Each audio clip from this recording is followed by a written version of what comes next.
Methodology of a thesis and its functions. Now let us look at the functions of the methodology chapter in your thesis. اگر ہم یہ سمجھیں کہ methodology chapter بچوں کو کیوں کہا جاتا ہے لکھنے کے لیے اور وہ کیوں اہم ہوتا ہے تو you will be able to focus on those very aspects. اب یہاں پہ خیال رکھیں کہ دا مین purpose of your methodology chapter is basically to describe what you have done and justify it. بتائیں کیا کیا اور justify کیے کریں کہ ایسا کیوں کیا یا کون سے آپ کا کس طرح سے یہ آپ سب کو ریلیٹ کرتا تھا. So you will justify this methodological جو concerns آپ نے جو methodological approaches آپ نے یوز کیے ہیں in terms of its suitability to the research question, the choice of research design, case study تھا, quantitative تھا, multiple case study تھا, ایسا کیوں کیا آپ نے, اس سے کس طرح سے ڈیٹا آپ کو enrich ہوا یا کیا limitations تھیں وہ آپ بتاتے ہو. میتھڈز آپ نے کون سے یوز کیے اور کیوں یوز کیے.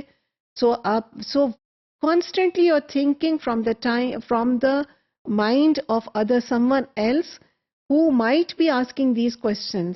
تو آپ کہہ رہے ہو کہ اگر اس کے ذہن میں یہ آتا ہے کہ میں نے یہ میتھڈالوجی میں نے یہ فار انسٹنس انٹرویو کیوں یوز کیے تو میں اس کا پہلے سے جواب دوں کہ انٹرویو میں نے اس لیے چوز کیے کیونکہ انٹرویوز کے میتھڈ سے اس قسم کا ڈیٹا آتا تھا جو اس قسم کا جو ریسرچ کوشچن تھے اس میں ہیلپ کرتا تھا لیکن کوشچنرز اس میں وہ کام نہ کرتے جو کہ آپ کے انٹرویو کرتے. اس لیے میں نے چوز کیا کہ میں انٹرویوز کروں.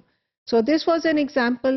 اگر ملٹی میتھڈ ہے کیوں ملٹی میتھڈ ہے, کس طرح سے سیمپلنگ کی, کیوں ایسے کی, what are the issues of validity and reliability, کون سے ایشوز ہو سکتے تھے, آپ نے ان ایشوز کو کس طرح سے جو ہے ان کو ڈیل کیا اور کس طرح سے آپ نے انشور کیا کہ یہ جو ریزلٹس ہیں ویلڈ ہوں, ڈیٹا کلیکشن ویلڈ ہو اور ریلائبل ہو.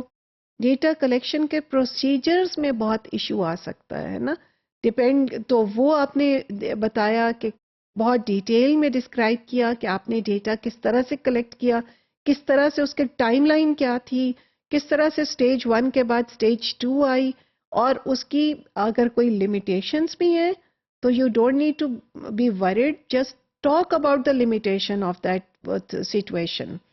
تو rather than just glossing over it اور سیئنگ کہ اس کی کوئی لمیٹیشن نہیں, اور پھر ایگزامینر کہے کہ جی اس ڈیٹا کلیکشن کی میتھڈالوجی میں کچھ لمیٹیشنز ہیں. Remember that no research is perfect, no research at all is perfect. اور کیونکہ ریسرچ ہمیشہ ایک چھوٹا سا سیگمنٹ آف لائف کو دیکھ رہی ہوتی ہے اور اینالائز کر رہی ہوتی ہے. So the only thing one can do is to state the limitations, اور بتا دیں اپ فرنٹ کہ آپ کو پتہ ہے کہ اس کی لمیٹیشن ہے. دین اسی طرح ڈیٹا انالیسس کے پروسیجرز میں you have to talk about it in detail, جو تھیمز نکالیں, کیٹیگریز نکالیں, اگر اسٹیٹسٹیکل کوئی پیکج یوز کیا, کون سا یوز کیا, اس کس طرح سے کر رہے ہیں اور کیوں چوز کیا اس کو آپ نے, اس سے کس طرح سے جو ریزلٹ آتے وہ آپ کو ریسرچ کویسچن کو آنسر کرتے تھے. اسی طرح please also put in a section on ethical concerns.